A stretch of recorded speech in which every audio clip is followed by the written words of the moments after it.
जनता ने दिया 5 वर्षों का वनवास, रावण वध भी जरूर होगा। मिथिलेश तिवारी बक्सर में एनडीए के प्रत्याशी रहे तथा भाजपा के प्रदेश महामंत्री मिथिलेश तिवारी ने कहा है कि बक्सर में उनकी जो हार हुई है उसके कारणों की समीक्षा लगातार की जा रही है। उन्होंने कहा कि आंतरिक कलह अथवा बाहरी कारण जो भी कारण रहे हैं उनको लेकर पार्टी लगातार चिंतनशील है और कारणों का पता लगाकर उसके आधार पर कार्रवाई की जाएगी।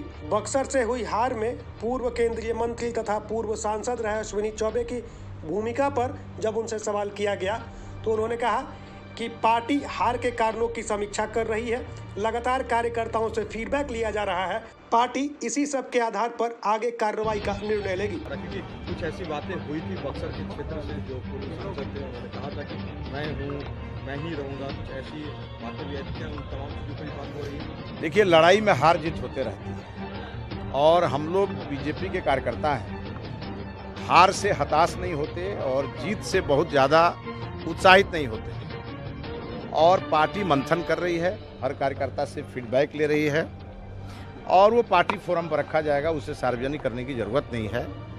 लोकसभा में आदरणीय मोदी जी जीत करके तीसरी बार प्रधानमंत्री बन गए हैं, इसलिए हमारे कार्यकर्ताओं को जहाँ जहाँ जैसे बक्सर में हमारे कार्यकर्ता हारे तो उनके हार का दुख इसलिए कम हुआ कि मोदी जी फिर से प्रधानमंत्री हुए। तब बड़े उत्साह से और दुगुने उत्साह से आगे का चुनाव कैसे हम जीतें और राष्ट्रीय जनता दल और महागठबंधन ने कहाँ कहाँ छल किया, उन सब चीज़ों को, जैसे हमारे वोटर को का नाम डिलीट कर दिया गया, वो किस स्तर पर गड़बड़ी हुई, इन सब चीज़ों को हम देख रहे हैं और देख करके दुगुने उत्साह से फिर हम लोग मैदान में उतर रहे हैं। कल से मैं भी बक्सर के 6 दिवसीय प्रवास पे जा रहा हूं।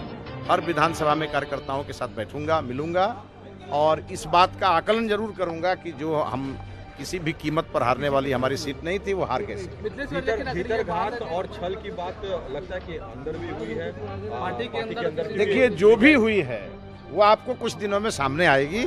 फिलहाल उसको आकलन किया जा रहा है, पूरी तरह उसको गंभीरता से समझ करके और पार्टी फोरम पर पहले रखा जाएगा। क्योंकि हम एक पार्टी के जिम्मेवार कार्यकर्ता हैं, हम मीडिया ट्रायल नहीं कर सकते, हम पार्टी फोरम पर रख करके और पार्टी से उन सभी गलतियों को सुधार करने का आग्रह है। विजय सिंह ने माना कि मंत्रा और के कारण जो है ये परिणाम जो है वो सही नहीं है। देखिए, केकई के माथे पर मंथरा बैठी न होती तो राम का वनवास नहीं हुआ, लेकिन राम का वनवास हुआ रावण के वध के लिए। तो मैं भी ये मानता हूँ कि यदि बक्सर में भी अगर 5 साल का वनवास हुआ है तो किसी न किसी रावण का वध होगा। बक्सर से चंद्रकांत निराला।